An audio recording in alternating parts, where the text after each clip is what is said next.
All right, everybody, welcome back to the drive-thru. We've got a little individual performance here with Sienna as I go over 1.6.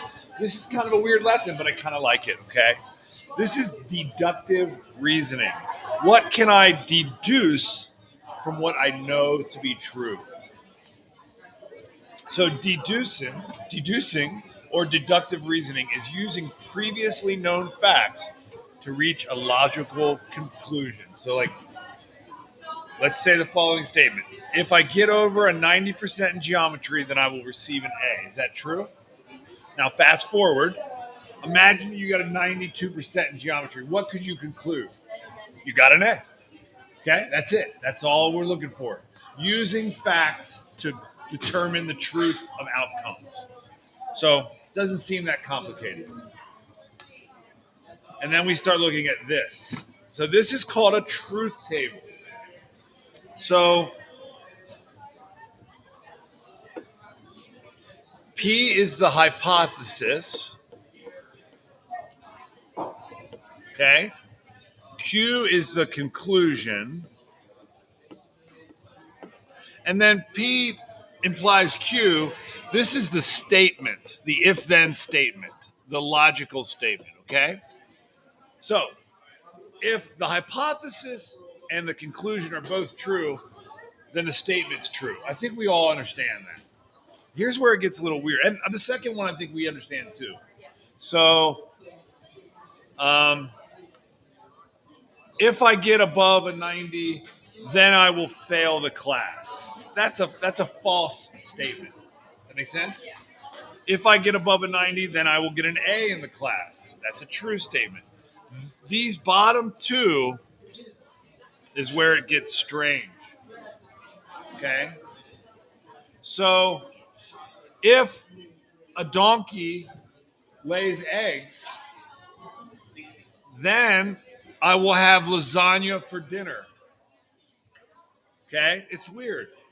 Now, since this if statement was false, it has no bearing on whether or not I'm going to have ravioli for dinner.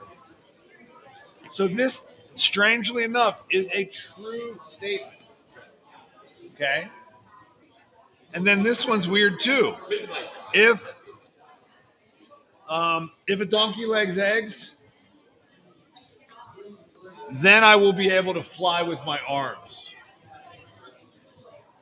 Strangely enough, that's an accurate, true statement. Because a donkey doesn't lay eggs, and I can't fly with my arms, so that's actually a true if-then statement. That's strange. Okay? This thing right here is called a truth table. And it seems like it might be a bigger part of this book than the previous book that I taught in. So I'm adding that to my lesson. This is why there was a delay to my video. I was trying to figure out how I can properly teach this to you guys.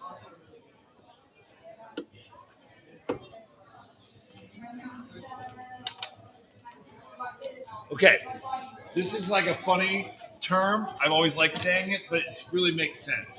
So it's just called the law of syllogism. And so, honestly, this is a lot of words, so feel free to read them.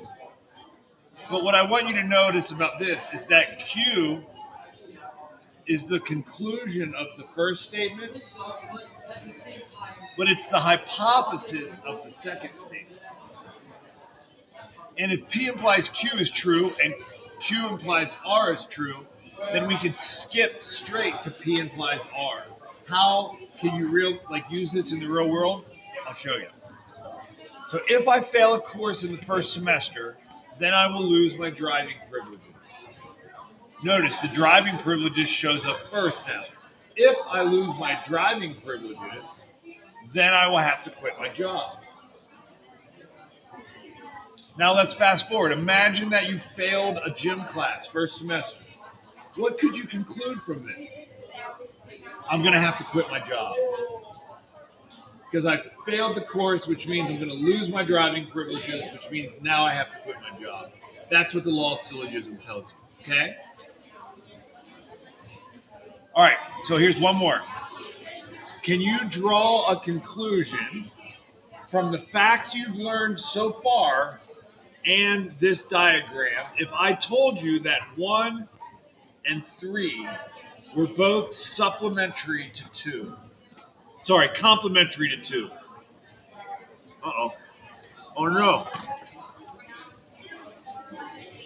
All right, just act like it says complementary. I typed the wrong word on the slide. Okay? What would you deduce about angle 1 and angle 3? They are congruent. And now you're starting to understand, like, oh, I'm going to be building arguments about this. So angle 1 plus angle 2 equals 90. Angle 3 plus angle 2 equals 90. That's the definition of complementary. Sorry. If I subtract angle 2 from both sides, I would have angle 1 equals angle 2. Angle 3. Got it? Boom!